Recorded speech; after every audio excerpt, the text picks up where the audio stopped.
इसीलिए यह सब कर रहे थे क्योंकि आप खोज रहे थे अंदर की शांति,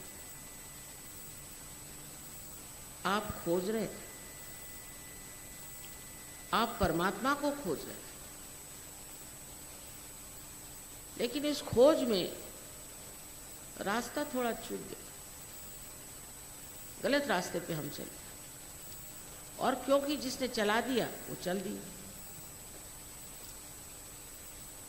फिर उसके बाद अपने यहाँ गुरु घंटालों की कमी नहीं, ऐसे ऐसे गुरु घंटाल बैठे हुए हैं और ऐसी ऐसी बातें पढ़ाते हैं कि उसी के चक्कर में इंसान आ जाता है। एक एक का सुनिए तो मैं आश्चर्य हूँ। कोई कुछ कहता है तो कोई कुछ कहता है, लेकिन लोग इतना विश्वास कर लेते हैं हर एक चीज़ पे, इतनी अंधश्रद्धा है क्योंकि खोज गहरी है। इसलिए जो भी मिले, जो भी कुछ कहे वो मान ले। हमारे उधर एक गुलाब बाबा करके महाराज आए,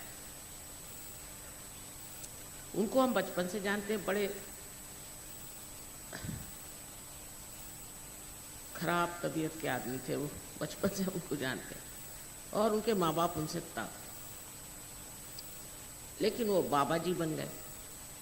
फादर की डेथ हो गई, मदर को पता नहीं, बाबा जी बन गए। तो वो सब जगह जा कर के कुछ न कुछ चमत्कार दिखाते। तो एक गांव में गए, वहाँ जाकर कहा कि देखिए यहाँ से पानी निकलने वाला। उन्होंने किसी चीज़ को धड़ाम से मारा तो ज़मीन में से पानी निकल आया। तो लोग सब पड़ गए उनके पैर पर। अरे पानी निकालना कोई बड़ी भारी चीज़ है क्या? आप क्या पानी निकालने के लिए आए हैं इस दुनिया में कि पानी निकालने वाले को देखने आए? अब सब आए, उनको पैसे देना शुरू कर दिया, ये करना शुरू कर दिया, वो दे।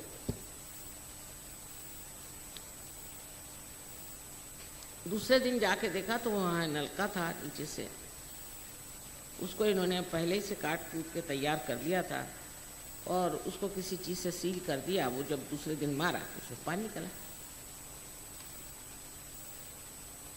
और बड़े पढ़े लिखे लोग उनके चरणों में। मैंने कहा कि मैं आ रही हूँ नागपुर, उनको ज़रा खबर कर देना। वो जो भागे नागपुर से आज तक आए नहीं उसके बाद। इसी प्रकार के कोई जेल में से छूट आए और काशाय वस्त्र पहन के बैठ जाए बाबा जी बन के, तो लगे उसके चरण छू। आप लोगों की अंधता तो मेरे समझ में आती, क्योंकि हिंदुस्तानी ऐसे भी बड़े जल्दी झुक जाते हैं, पर ये लोग भी वैसे ही।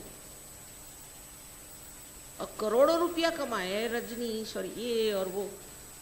उन्होंने समझा कि इनकी जो कमजोरियां हैं उसको बढ़ावा दो।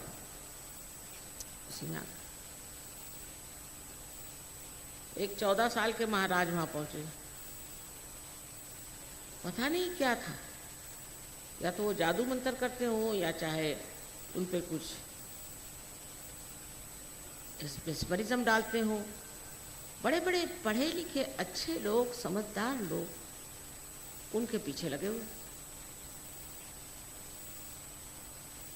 आज ऐसा समय है कि बहुत से लोग खत्म हो गए, लेकिन 2-4 अभी हैं जो कि कोई हीरा निकाल देंगे, कोई कुछ निकाल। अरे भाई, हीरा तो बाजार में मिलता है। कौन से अवतरण ने हीरे निकाल के दिए हैं? आपको पाना क्या है, हीरा कि परमात्मा? अपने आत्मा की आप खोज में जा रहे हैं। तो पहला ये अंदाज हमारे अंदर होना चाहिए कि हमें जो प्राप्त करना है वो हमारा शुद्ध आत्मा स्वरूप, क्योंकि सत्य यही है कि आज आप जरूर इंसान के रूप में बैठे, किंतु आप शरीर, मन, बुद्धि, अहंकार आदि उपाधियां नहीं हैं। आप शुद्ध आत्मा है, उसे आपको प्राप्त करना। पहले इस सत्य को जान कि जब तक हम आत्मा को प्राप्त नहीं कर सकते तब तक हमने कुछ पाया नहीं। ये सब झूठी बात है। नानक साहब कहे, सब कह गए, गुरु वही जो साहिब मिली है। पर वो सब पढ़ने का वो को दिमाग में नहीं जाता कि ये क्या कह रहे हैं भाई।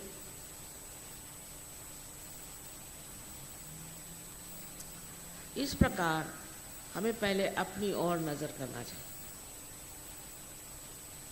कि हमें पाना क्या है। अब कोई कहता कि साहब हमने तो इतना रुपया उसको दे दिया, ये किया। अरे भाई तुमको क्या मिला? मैं माँ हूँ, मैं पूछती बेटा तुमको क्या मिला? या कोई कहता है कि हमने 1 लाख जब्त किए और हमें हार्ट अटैक आ गया। आना ही हुआ, क्योंकि आपका कनेक्शन ही परमात्मा से नहीं है। तो आप जब कैसे कर रहे हैं? अपने प्राइम मिनिस्टर का ही नाम अगर ले लो तो पुलिस पकड़ लेगी। तो वो तो सबके आश्रय, उनका आप नाम ऐसे लेते हैं जैसे आपको सबका अधिकार है उनका नाम लेने का। वो जो बताया था कि नाम लो इसलिए कि ध्यान अपना परमात्मा पे रखो, पर 1 लाख नाम ले रहे हैं, 2 लाख उनको फूल चढ़ा रहे हैं। इससे आपका गणित अच्छा हो सकता है पर आप आत्मा को नहीं प्राप्त कर सकते। अपने जो शुद्ध स्वरूप है उसको आप नहीं जान सकते।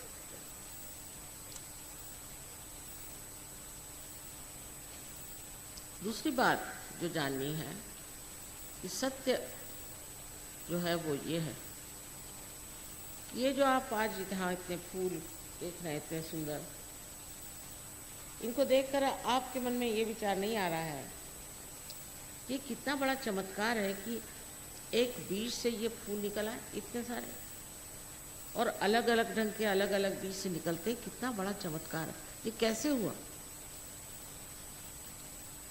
इसकी करने की शक्ति कौन सी है? हमारे चारों तरफ ये निराकार शक्ति परमात्मा की चैतन्य स्वरूप फैली हुई, वही ये सारा कार्य करते। हम सवाल नहीं पूछते अपने से आखिर ये दिल कौन चला रहा है, तो डॉक्टर कहेंगे कि ये ऑटोनॉमस नर्वस सिस्टम चला रहा है। ये ऑटो कौन है? यह है कौन? और वैसे भी जब हम अपने बारे में कहते हैं तो यही तो कहते हैं, ये मेरा हाथ, ये मेरे पाँव, ये मेरा सर, ये मेरा घर, मेरा। पर ये मेरा का मैं कौन है, इसे हम नहीं खोजते। वो मैं जो है उसे पाना है, और उसको पाने के लिए आपके चारों तरफ ये सृष्टि फैली हुई है, चैतन्य की सुंदर सृष्टि फैली हुई, और जो सारे ही जीवंत कार्य करती है, सारे जीवंत कार्य। इसके अनेक उदाहरण हैं। अब ये शक्ति है या नहीं, उसको आपने महसूस किया है या नहीं, ये दूसरी बात। किंतु अगर हम आपसे कोई बात कह रहे हैं तो आपको ज़रूरी नहीं कि आप उस पर विश्वास कर लें। हो सकता है हम भी झूठ कह रहे हैं,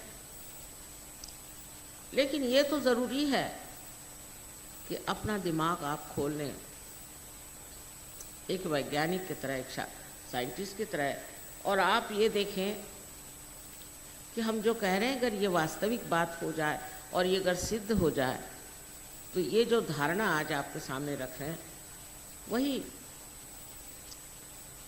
एक सत्य स्वरूप आपके सामने बड़ा भारी तत्व खड़ा हो जाए। और तीसरी बात यह है कि आप इंसान हैं, आप जानवर नहीं। आपके अंदर अनेक गुण पहले ही से स्थित है, इतने गुण हैं कि वो इस छोटे से लेक्चर में मैं नहीं बता सकता। किंतु अपने प्रति श्रद्धा, अपने प्रति मान मर्यादा, ये सब पहले ही से आपके अंदर स्थित है, और ये खोज भी आपके अंदर स्थित है। आप चाहे उसे पैसे में देखें। आजकल मैंने ये इलेक्शन का चक्कर देखा तो लोग सोचते हैं कि कुछ इस तरह की पावर मिल जाए तो बड़े आदमी हो गए, कुछ होते नहीं। बड़ी बुरी हालत है लोगों की, जिन जिनको ऐसी जगह जाना पड़ता है। ये तो बिल्कुल खोखली शक्तियां हैं। इसी तरह से आदमी विचित्र विचित्र चीजों में सब चीज को खोता, लेकिन उससे उसको सुकून नहीं मिल सकता, उससे उसको कोई समाधान नहीं मिल सकता।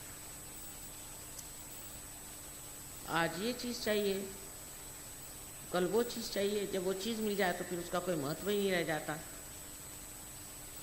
तो एक चीज अंदर है हमारे कि जिसे हम शुद्ध इच्छा कहते हैं।